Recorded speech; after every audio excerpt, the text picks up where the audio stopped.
Hello दोस्तों, मैं लौट के आ चुका हूँ मार्शियल गॉड के एक न्यू एपिसोड के साथ। आपने अगर हमारे चैनल को अभी तक सब्सक्राइब नहीं किया है तो सब्सक्राइब कर दीजिए इसी तरह की न्यू वीडियो डेली देखने के लिए।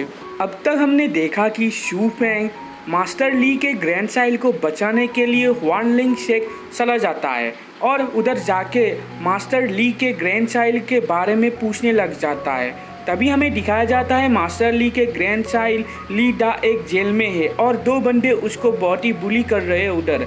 तभी हमें दिखाया था कि शू फेंग एक एल्डर के साथ उधर चला जाता है। आखिरी में हमने देखा था कि शू फेंग योंग मास्टर का सील उन्हें दिखा के कहने लगता है योंग मास्टर ने ली डा को छोड़ने को कहा है, जिसकी वजह से वो एल्डर वो दोनों बंदे को बुरी तरह उधर मारने लगते हैं। आज के एपिसोड के शुरुआत में हमें दिखाया जाता है शू फेंग और ली डा को ली डा के गांव के बाहर। तभी शू फेंग ली डा को कहने लगता है तुम और तुम्हारे फैमिली जल्दी से इस गांव को छोड़ के चले जाओ और इधर कभी लौट के मत आना। और शू फेंग तभी ली डा को एक सोने की पोटली दे देता है और ली डा को कहने लगता है तुम ये ले लो, जिसकी मदद से तुम्हारे फैमिली को रिस्टार्ट करने में मदद होगी। तभी ली डा उस पोटली को ले लेता है और शू फेंग को पूछने लगता है आप मुझे मदद क्यों कर रहे हो। तभी शू फेंग अपने कॉन्गो के ऊपर बैठ जाता है और ली डा को कहने लगता है तुम अपने ग्रैंडफादर को कहना मुझे खाना खिलाने के लिए थैंक यू। और ये कह के शू फेंग अपने कॉन्गो के ऊपर बैठ के उधर से चला जाता है। तभी नेक्स्ट सीन में हमें ग्रैंड लॉज का सीन दिखाया जाता है जिधर मैचिंग सेरेमनी होने वाला है। तभी हमें शू फेंग को दिखाया जाता है जो उधर के क्राउड को देख के बहुत ही हैरान हो जाता है और कहने लगता है इधर इतने क्राउड क्यों है।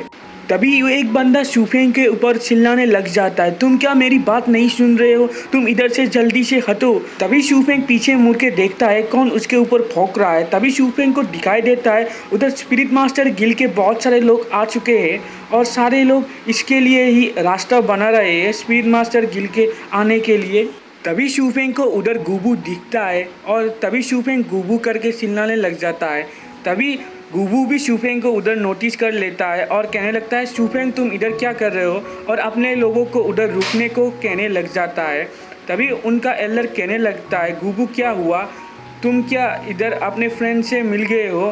तभी गुबू अपने एल्डर को कहने लगता है हाँ ये मेरा फ्रेंड है और इसके साथ साथ ये गिल का मेंबर भी है। तभी गुबू का बगल वाला बंदा गुबू को पूछने लग जाता है गुबू क्या तुम इसको जानते हो, मगर मैंने तो कभी भी इसको हमारे गिल के अंदर नहीं देखा है। तभी गुबू उसे कहने लगता है ब्रदर यांग ये शू फेंग है जिसने असुरा डीमन टावर को क्लाइम किया था। तभी गुबू का बात सुन के गुबू के साथ आने वाले सारे लोग बहुत ही हैरान हो जाते और कहने लगते क्या क्या यही वो है। तभी हमें नेक्स्ट सीन में दिखाया जाता है ब्रदर योंग ग्रैंड लॉज के एल्डर को कहने लगते हैं शू फेंग हमारा ही आदमी है इसलिए शू फेंग हमारे साथ ही रहेगा। तभी एल्डर कहने लगते आपको इतनी अच्छी तरह से बोलने की कोई ज़रूरत नहीं है, हम आपके लोगों के लिए एक सीट अरेंज कर देंगे। और ये बात सुन के शू फेंग गुबू को थैंक यू कहने लग जाता है और गुबू कहने लगता है शू फेंग इसकी कोई ज़रूरत नहीं है। तभी हमें दिखाया जाता है सारे लोग ग्रैंड टेम्पल के अंदर जाने लग जाते हैं। तभी हमें थोड़ी देर बाद मेन हॉल के अंदर दिखाया जाता है जिधर शू फेंग और गुबू बैठे हुए होते हैं। तभी गुबू शू फेंग को कहने लगता है ये बहुत ही कोइंसिडेंस है, मैंने कभी भी नहीं सोचा था शू फेंग तुमको मैं इधर मिल जाऊंगा। तभी शू फेंग कहने लगता है मैं इधर से जा रहा था और मुझे पता चला कि इधर कोई मैचिंग सेरेमनी होने वाला है, इसलिए मैं इसको देखने के लिए इधर आ गया, मगर मैंने कभी भी नहीं सोचा था कि ग्रैंड लॉज का हाथ इतनी जगह तक हो सकता है। तभी डूबू शू फेंग को पूछने लगता है शू फेंग क्या तुम जानते हो इस सेरेमनी को सेलिब्रेट करने का पीछे का रीज़न क्या है। तभी शू फेंग डूबू को कहने लगता है मुझे लगता है खूबसूरत लड़कियों को खुद के लिए ढूंढने का ही रीज़न ये सेरेमनी सेलिब्रेट किया जाता है। तभी डूबू कहने लगता है ये रीज़न नहीं है, हमारे जैसे यंग बंदे क्यों एक लड़की के लिए इतना मुसीबत उठाएंगे। तभी डूबू शू फेंग को कहने लग जाता है इधर एक जगह में बहुत सारा ट्रेजर है जिसका नाम 1000 डीमन माउंटेन है और पुराने लोग कहते हैं कि इधर रहने वाले डीमन बहुत ही पावरफुल होते हैं, जिसका इतना पावर होता है कि अपने एक ही अटैक की मदद से पूरा पावर ही डिस्ट्रॉय कर सकता है। और ये सारे डीमन अपना ये पावर जम से ही लेके आते हैं।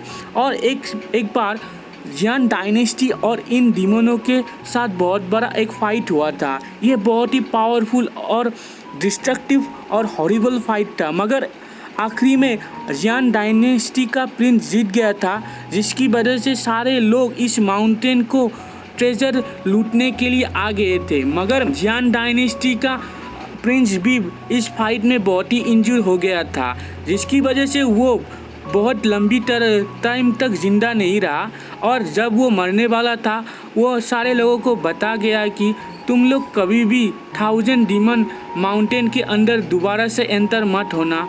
और आखिरी में प्रिंस का बात मांग के सारे लोग इस माउंटेन को जाने के लिए रोक लगा दिया गया और उस समय से कोई भी इस माउंटेन के अंदर नहीं गया है। और इस वॉर के समय बहुत सारे लोगों ने और सेक्ट ने डीमन रेस से बहुत सारे ट्रेजर को लूटा है, मगर अब भी बहुत सारा ट्रेजर इस माउंटेन के अंदर ही है। और डीमन लॉर्ड का पावर इस माउंटेन के लेजेंडरी कल्टीवेटर रूइंस के अंदर से आता है। और इस रूइंस के अंदर डीमन लॉर्ड को बहुत ही डिवाइन ट्रेजर भी मिले, मगर अब डीमन लॉर्ड मर चुके हैं, मगर उनका वो डिवाइन वेपन या ट्रेजर उधर ही है।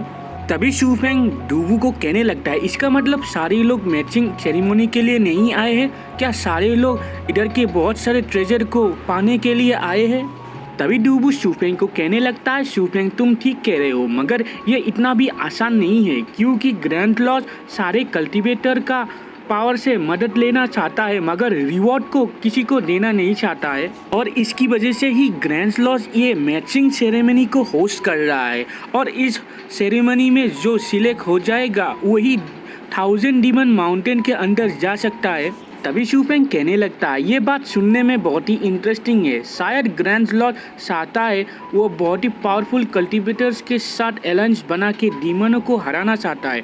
तभी डूबू कहने लगता है, इधर जितने सारे लोग हैं वो इतना स्ट्रांग नहीं है, वो तो खुद को भी अपने आप को डीमन के सामने बचा नहीं सकते हैं। एक्चुअली जुनजांग में जितने मेजर पावर है वो खुद के साथ ही लड़ रहे हैं, इसलिए ये लोग जो अलायंस बना रहे हैं वो कुछ ही समय के लिए ही है। और इसके साथ साथ ये लोग ऑफिशियली अलायंस बना रहे हैं, जिसकी वजह से किसी को भी बिट्रे करना बहुत ही मुश्किल हो सकता है। और मैं तुम्हें सिंपली बताऊँ तो ग्रैंड लॉर्ड चाहता है 1000 माउंटेन को डिस्ट्रॉय करना, मगर उनके पास भी इतना पावर नहीं है कि वो अकेले इस माउंटेन को डिस्ट्रॉय कर सके। मगर इतनी आसानी से एक अलायंस क्रिएट करना इन लोगों के लिए बहुत ही मुश्किल है, क्योंकि जियान डायनेस्टी हमेशा इनके ऊपर कड़ी नज़र देता है। इसलिए ये लोग मैचिंग सेरेमनी को होल्ड कर रहे हैं, जिसकी मदद से अगर इस अलायंस में कोई मुसीबत आ जाए तो ये आसानी से इसका इंजाम दूसरे के ऊपर दे सकते हैं। अभी शू फेंग गुबू का इतना सारा बात सुन के बहुत ही हैरान हो जाता है और गुबू को कहने लगता है, इसके बारे में मुझे अभी समझ में आया। तभी गुबू शू फेंग को कहने लगता है, तुम्हें क्या पता है ग्रैंड लॉर्ड ने अब 8 ग्रैंड इन्विटेशन दूसरे लोगों को भेजा है इस समय। और इधर ही हमारा आज का एपिसोड एंड होता है। वीडियो अच्छा लगा तो लाइक शेयर और कमेंट कीजिए, साथ ही साथ हमारे चैनल को सब्सक्राइब कर दीजिए। Thank you.